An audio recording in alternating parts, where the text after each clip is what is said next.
সুদূর ঢাকা থেকে আগত ঢাকা কাদরিয়া তৈবিয়া আলিয়ার সুযোগ্য ভাইস প্রিন্সিপাল, বিশিষ্ট মিডিয়া ব্যক্তিত্ব, যাদেরকে দেখলে সুন্নি আন্দোলনের মহান দিকপাল আল্লামা নুরুল ইসলাম ফারুকীর কথা স্মরণ হয়ে যায়। আল্লামা নুরুল ইসলাম ফারুকীর আদর্শের উত্তরসূরি, দেশ বরেণ্য আলেমে দ্বীন হযরত মাওলানা আবুল কাসেম মুহাম্মদ ফজলুল হক মুদাদ্দিলুল আলী এখন আপনাদের সামনে বক্তব্য নিয়ে আসছেন। আসসালামু আলাইকুম ওয়া রাহমাতুল্লাহি ওয়া বারাকাতুহু। আউযু বিল্লাহি মিনাশ শাইতানির রাজীম। বিসমিল্লাহির রহমানির রহিম। আলহামদুলিল্লাহি ওয়া কাফা والصلاة والسلام على سيدنا محمد المصطفى وعلى آله وأصحابه الذين هم فائزون بالصدق والصفاء أما بعد।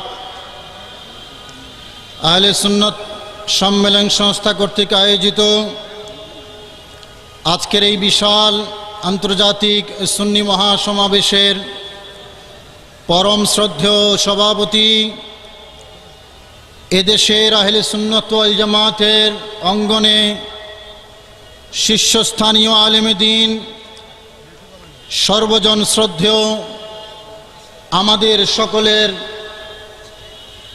সর্বজন শ্রদ্ধেয় আল্লামা রেজবি সাহেব হুজুর কিবলা দামাত বরকাতুল কুদসিয়া, উপস্থিত আছেন শের মিল্লাত মুফতি আহলে সুন্নাত উস্তাজি আল মুকররম উস্তাজুল আসাতিজা হযরতুল আল্লামা নমি সাহেব হুজুর কিবলা দামাত বরকাতুল কুদসিয়া, দিগার হজরাতে উলামায়ে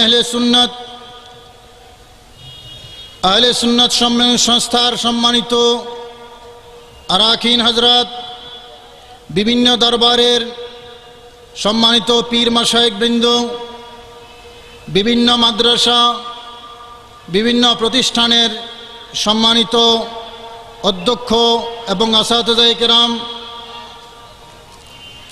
বিভিন্ন সংস্থার সম্মানিত প্রতিনিধিবৃন্দ, আহলে সুন্নাত ওয়াল জামাত বাংলাদেশ ইসলামী ফ্রন্ট, বাংলাদেশ ইসলামী ছাত্র সেনা, গাউসে কমিটি সহ এদেশের সুন্নি অঙ্গনের বিভিন্ন রাজনৈতিক অরাজনৈতিক সংগঠনের নেতৃবৃন্দ, সাংবাদিক ভাইয়েরা, প্রশাসনের সম্মানিত সহযোগী বন্ধুরা, উপস্থিত দূর দূরান্ত থেকে আগত আমার সুন্নি মুসলমান ভাইয়েরা, রাহেমানি ও রাহেমাকুমুল্লাহ।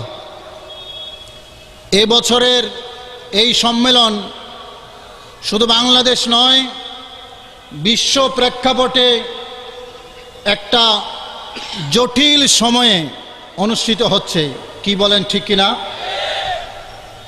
দেশ এবং বিদেশ, বাংলাদেশ আমাদের প্রিয় মাতৃভূমি, আমরা আমাদের এই দেশকে ভালোবাসি। এদেশে সংখ্যাগরিষ্ঠ মুসলমান এবং শান্তিপ্রিয় মুসলমান, কারণ আমাদেরকে ইসলাম যারা শিখিয়েছেন তারা কেউ সন্ত্রাসী ছিলেন না। আমাদেরকে ইসলাম শিখিয়েছেন হযরত শাহজালাল রহমতুল্লাহ আলাইহি। তিনি ইসলামের যেই পাঠ্যসূচি আমাদেরকে শিখিয়েছেন, এটা মদিনায়ে মুনাওয়ারার অরিজিনাল সিলেবাস ছিল। হযরতে শাহফরান আমাদের উস্তাদ, তারা যে ইসলাম দিয়েছেন আমাদেরকে, এটা মদিনার ইসলামের সিলেবাস ছিল। হযরতে শাহে আমানত যে ইসলাম দিয়েছেন আমাদেরকে, এটা মদিনায়ে তৈয়বার অরিজিনাল ইসলামী সিলেবাস ছিল।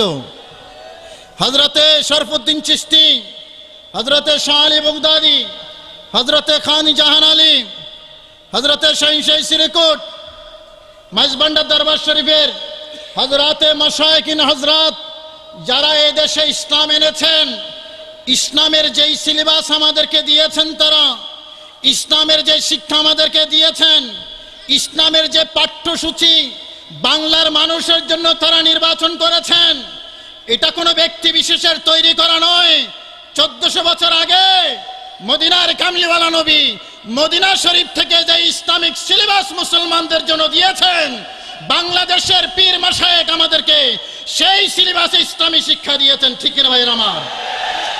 কিন্তু দুঃখের বিষয়, বাংলাদেশের মানুষের দুর্ভাগ্য ভাইয়ের আমার, 1000 বছরের বাংলার ইতিহাস যদি আমরা পর্যালোচনা করি তাহলে দেখব বাংলাদেশের মানুষ শান্তিপ্রিয় মানুষ ছিল, বাংলাদেশের মুসলমান শান্তিবাদী মুসলমান ছিল। আমাদের দেশের ইসলাম মদিনার ইসলাম ছিল, আগেই বলেছিলাম। আর ঐতিহাসিকভাবে একথা সত্য, বাংলাদেশে কোনো ইজমের সৃষ্টি হয় নাই, বাংলাদেশে কোনো ইজমের সৃষ্টি হয় নাই। ইজম সৃষ্টি হয়েছে বিদেশে, আক্রান্ত হয়েছে বাংলার মানুষ। ইজম সৃষ্টি হয়েছে ভিন দেশে, আক্রান্ত হয়েছে বাংলার সুন্নি মুসলমানের আকীদা এবং ঈমান। ব্রিটিশ গুপ্তচর হামপ্রে মোহাম্মদ বিন আব্দুল ওয়াহাব নজদির সঙ্গ দিয়ে ওহাবি ইজম প্রতিষ্ঠা করেছে সৌদি আরবে। সেই ইজমে আক্রান্ত হয়েছে বাংলার সুন্নি মুসলমান, ঠিক কিনা ভাইয়ের আমার? ওসামা বিন লাদেন আমেরিকার পালক পুত্র ছিল, আমেরিকা লালন পালন করে তাকে বড় করেছে। আমার ভাইয়েরা, কেউ আমেরিকার পালক পুত্র, কেউ ইসরায়েলের গরজামাই, কেউ ব্রিটিশের দুলাভাই। ওরা ওখানে লালিত পালিত হয়ে তাদের রান্নাঘরের পাক করা রান্না খেয়ে, সেখান থেকে ট্রেনিং নিয়ে, সেখান থেকে শিক্ষা নিয়ে কেউ আফগানিস্তান এসে মুসলমানদের মধ্যে বিভেদ সৃষ্টি করেছে, কেউ ইরাকে গিয়ে মুসলমানদের মধ্যে বিভেদ সৃষ্টি করেছে, কেউ নাইজেরিয়া গিয়ে মুসলমানদের মধ্যে ডিভিশন সৃষ্টি করেছে। বর্তমান বিশ্বে কেউ সিরিয়া গিয়ে মুসলমানদের আকীদা বিশ্বাসকে খান খান করে দিয়েছে। বাংলাদেশ যেহেতু বিশ্ব মানচিত্রে গুরুত্বপূর্ণ একটা দেশ, বিশ্বের অন্য দেশে প্রতিবেশী রাষ্ট্রে যদি কোনো বাতিল ফেরকার জন্ম হয়, বাংলার মানুষ সেখানে আক্রান্ত হয়। এখনো আল্লাহর ওলিদের দোয়া এবং বরকতে আমি বিশ্বাস করি বাংলার মুসলমানের দ্বীন এবং ঈমান এখনো হেফাজত আছে। জোরে জোরে বলুন সুবহানাল্লাহ।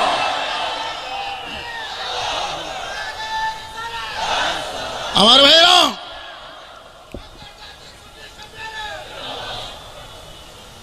আহলে সুন্নাত ওয়াল জামাত বড় ক্রান্তিকাল অতিক্রম করতেছে। দেশ বিদেশের ন্যূনতম সংবাদ যারা রাখেন, আপনারা জানেন যে কাদের উপর আক্রমণ হচ্ছে, আক্রান্ত হচ্ছে কারা। শুধু বাংলাদেশ নয়, সারা পৃথিবীতে। ভাইরা আমার, হযরত হাসান বসরি রাদিয়াল্লাহু তাআলা আনহুর শেষ জীবনে ওনার এক ছাত্র জিজ্ঞেস করেছিলেন যে হুজুর, আপনার কাছ থেকে হাদিসে মুরসাল পাওয়া যায় বেশি, আপনি তো তাবেঈ ছিলেন, সরাসরি রসুল থেকে হাদিস আপনি বর্ণনা করতেছেন, কারণ কি? তিনি জবাব দিলেন যে যুগটা হলো এমন যুগ, যেই যুগে আহলে বাইতের নাম উচ্চারণ করা যায় না। আমি যদি আহলে বাইতের নাম উচ্চারণ করি তাহলে আমার গলা কাটা যাবে। মনে রেখো, আমি সরাসরি যে সকল হাদিস সাহাবীর নাম কোড না করে, পেয়ারা নবী রাসূল করিম সাল্লাল্লাহু আলাইহি ওয়াসাল্লামকে কোড করে আমি যে সকল হাদিস বর্ণনা করেছি, এই হাদিসগুলোর অথেন্টিসিটি নিয়ে কোনো সন্দেহ নাই। মনে রেখো, এই সবগুলো হাদিস হযরতে মাওলা আলী শের খুদা থেকে শোনা, কিন্তু হযরতে আলীর নাম উচ্চারণ করতে পারি না, কারণ আহলে বাইতের দুশমনে ভরা। আমি যদি হযরতে আলীর নাম উচ্চারণ করি আমি আক্রান্ত হব। আমার হাদিসের অথেন্টিসিটি নিয়ে তোমরা কোনো সন্দেহ করো না। আমার ভাইয়েরা, দেশে বিদেশে, শুধু বাংলাদেশ নয়, ইরাক দেখুন, সিরিয়া দেখুন, ইয়ামান দেখুন, আফগানিস্তান দেখুন, হিন্দুস্তান দেখুন, পাকিস্তান দেখুন, সারা পৃথিবীতে আক্রান্ত হচ্ছে তারা যারা আহলে বাইতকে ভালোবাসে, আহলে বাইতকে মহব্বত করে, তাদের উপর আক্রমণ হচ্ছে। আমার ভাইয়েরা, ঠিক কি নয়? সেই জন্য আহলে সুন্নাত ওয়াল জামাত মানে আহলে বাইত, আহলে সুন্নাত ওয়াল জামাত মানে নবী বংশ এবং তাদের অনুসারী। আমাদের বসে থাকলে চলবে? কথা বলেন, বসে থাকলে চলবে? চলবে না। ভাইয়ের আমার, সেই জন্য বাতিলরা প্রতিষ্ঠান করেছে।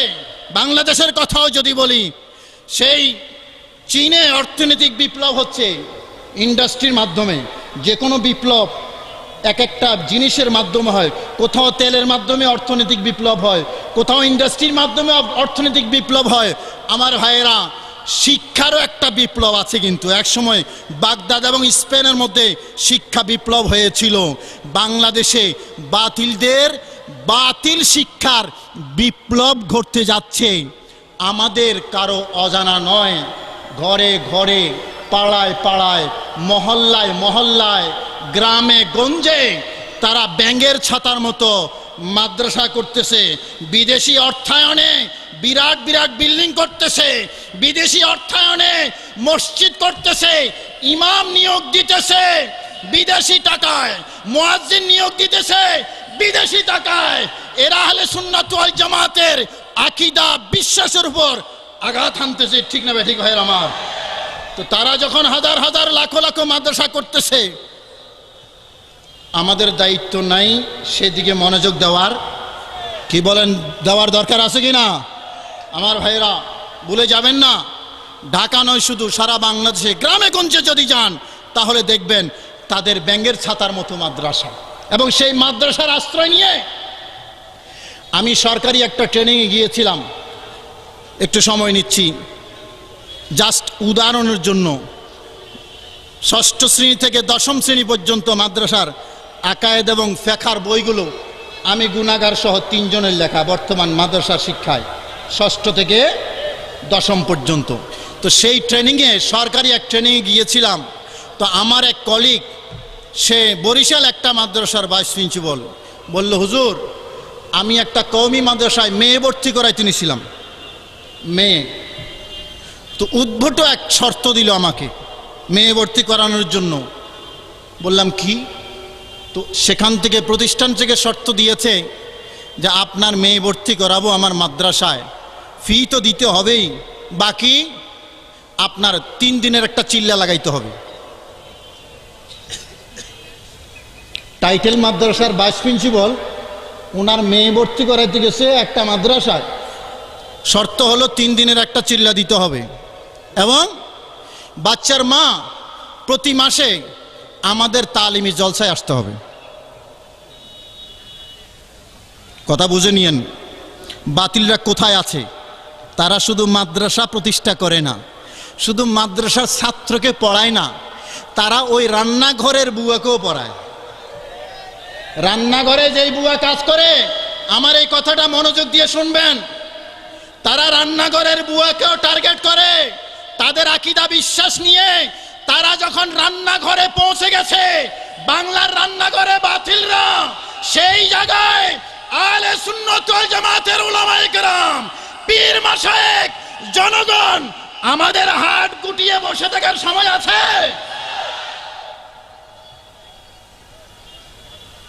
আমাদের সাহিত্য নাই।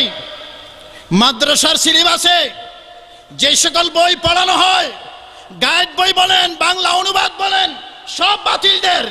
আমরা লেখলেও আমাদের এগুলার জায়গা লাইব্রেরিতে হয় না, কারণ লাইব্রেরি তাদের দখলে। লাইব্রেরি তাদের দখলে। আমাদের লেখা যেমন কম, যেইটুক আছে সেইটুকুর জায়গা লাইব্রেরিতে হয় না, আউট অফ লাইব্রেরি। আমার ভাইরা, আজকে যদি প্রশাসনের কথা বলেন, এখন মানুষ জানতে চায়, মিডিয়ার যুগ, একজন পুলিশ অফিসার, একজন ডিসি, একজন সচিব, জয়েন্ট সেক্রেটারি অথবা একজন মন্ত্রী যদি ঢাকা বা অন্য কোনো শহরে গিয়ে বলে, ভাই আমি একটা কোরআনে কারীমের তাফসীর কিনতে চাই, তাফসীর শিখতে চাই, আল্লাহ কি বলেছেন আল্লাহর কালামে, আমাকে একটু দেন। দিনাজপুর, রংপুর, রাজশাহী, বগুড়া, শেরপুর, এই জেলাগুলোতে কাঞ্জুলিমান এখনো যায় নাই, এখনো কাঞ্জুলিমান সেখানে যায় নাই। তো উনি যাবে হয় ইসলামিক ফাউন্ডেশন লাইব্রেরিতে অথবা কোনো আপনার বাতিলদের লাইব্রেরিতে, ওখানে গিয়ে হয়তো ফিমুল কোরআন পাবেন। পারলে তারা ফ্রি ডিস্ট্রিবিউট, হোম ডেলিভারি দিয়ে আসবে, যে ভাই আপনি চলে যান, আমি বইটা আপনার বাসায় পৌঁছাইয়ে দেব। করে কি করে না? আমাকে বলেন, করে কি করে না? সুতরাং এই বিষয়গুলো আমাদের লক্ষ্য রাখতে হবে। মাদ্রাসা লাগবে, সাহিত্য লাগবে, লাইব্রেরি লাগবে, মসজিদ লাগবে, ইমাম মুয়াজ্জিনও লাগবে। আমি 1997 সালে আমার আসাতাজায়ে কেরামের দোয়া নিয়ে চট্টগ্রাম জামে আহমদিয়া সুন্নিয়া থেকে যখন ঢাকায় গেলাম, তখন গিয়ে দেখলাম আমরা ইমাম আছি, মসজিদ নাই। কত জায়গায় ইন্টারভিউ দিয়ে মারামারি করে চলে আসি। পরীক্ষা পাশ করার পরও 1 নম্বর হওয়ার পরও আমাদেরকে নিয়োগ দেয় নাই। সেই যুগ ছিল, ইমাম ছিল, মসজিদ নাই। কিন্তু আপনারা শুনলে আনন্দিত হবেন, এখন মসজিদ আছে, সুন্নি ইমাম নাই। আফসোস লাগে, বড় হতাশা লাগে। এখন মসজিদ আছে, সুন্নি ইমাম নাই। ইমাম প্রশিক্ষণের দরকার। আমার মাদ্রাসার ছাত্র ভাইয়েরা যারা আছেন, আমরা নহু পড়ি, সরফ পড়ি, বালাগাত পড়ি, মান্তিক পড়ি, কোনোটার অভাব নাই। কিন্তু সর্বপ্রথম সিলেবাস আল্লাহর কোরআন ভুলে যাবেন না। কোরআনে কারীম শুদ্ধভাবে পড়া, এটা প্রত্যেক ইমানদার মুসলমানের উপর ফরজ। সুতরাং সুন্নি ছাত্র ভাইয়েরা যারা আছেন, আল্লাহর কোরআনটা ভালো করে শিখেন। মসজিদ দখল করা মানে এক একটা এলাকা আমাদের হাতে আসা, ঠিক কিনা ভাইয়ের আমার?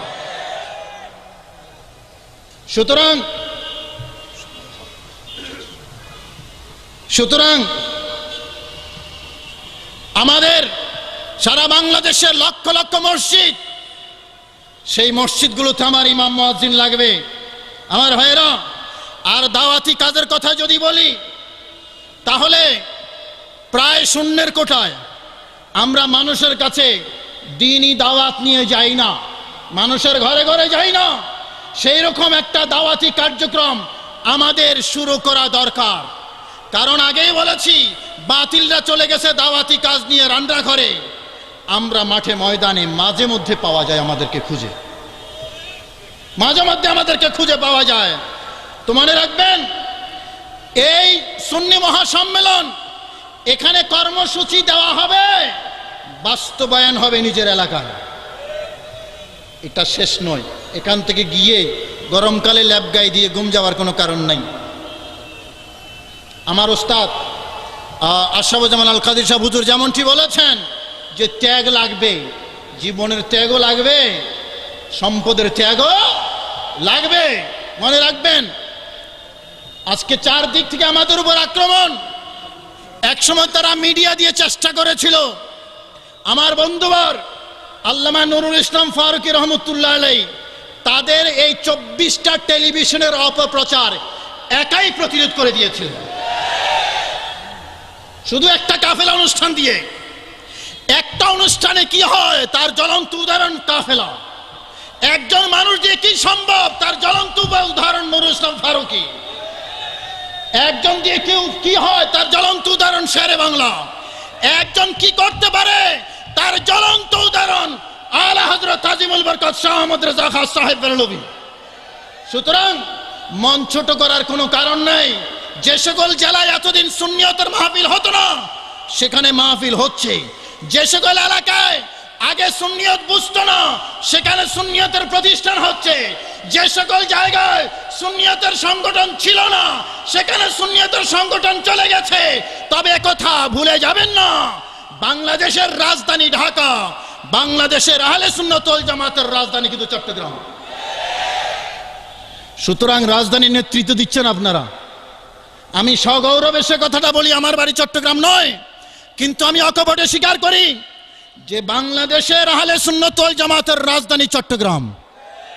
সুতরাং হেডকোয়ার্টারের মানুষ চট্টগ্রামকে যদি শুধু বাংলাদেশ মনে করে তাহলে কিন্তু হবে না। চট্টগ্রামের বাহিরেও বাংলাদেশ আছে না? তো এই বাংলাদেশ কন্ট্রোল করার দায়িত্ব কি রাজধানীর না? কথা বলেন, রাজধানীর কি না? সুতরাং এখানকার আলেম ওলামা যারা আছেন, আমার আসাতাজায়ে কেরাম সহ, ওনাদের ক্ষমতা যেমন বেশি, দায়িত্ব বেশি। আমি এই উদাত্ত আহ্বান জানিয়ে সারা বাংলাদেশের প্রতি, সারা বাংলাদেশের সুন্নিয়তের দৈন্যতার প্রতি সদয় দৃষ্টি আকর্ষণ করার জন্য, এবং বাংলাদেশের সুন্নি ছাত্র যারা, এদেরকে আস্তে আস্তে, চট্টগ্রামের ছাত্রদেরকে আস্তে আস্তে কর্মক্ষেত্র হিসেবে ঢাকাকে টার্গেট করা, এটা অত্যন্ত জরুরি, অত্যন্ত জরুরি। ঢাকায় মসজিদ আছে, ঢাকায় মাদ্রাসা আছে, ঢাকায় দাওয়াত আছে, ঢাকায় টাকা পয়সাও আছে। কি বলেন, আছে না? তো সুতরাং আমার সুন্নি ছাত্র ভাইয়েরা, ছাত্র সেনার ভাইয়েরা, ছাত্র সেনা কর্মী ভাইয়েরা, লেখাপড়ার পাশাপাশি একটু বৈশ্বিক খেদমত করার অভিপ্রায় নিজের মধ্যে লালন করতে হবে। আমি জাতীয় খেদমত করব, বিশ্বের সুন্নিয়তের নেতৃত্ব দেব, এই যদি হয় আমার সাহস, আমি বিশ্বাস করি ওই ছাত্রকে দিয়ে, ওই কর্মীকে দিয়ে বাংলাদেশে কিছু একটা হবে ইনশাআল্লাহ। আপনাদের সবার কাছে দোয়া প্রার্থনা করি আমি আমার সংক্ষিপ্ত বক্তব্য এখানে শেষ করছি। আসসালামু আলাইকুম ওয়া রাহমাতুল্লাহি ওয়া বারাকাতুহু।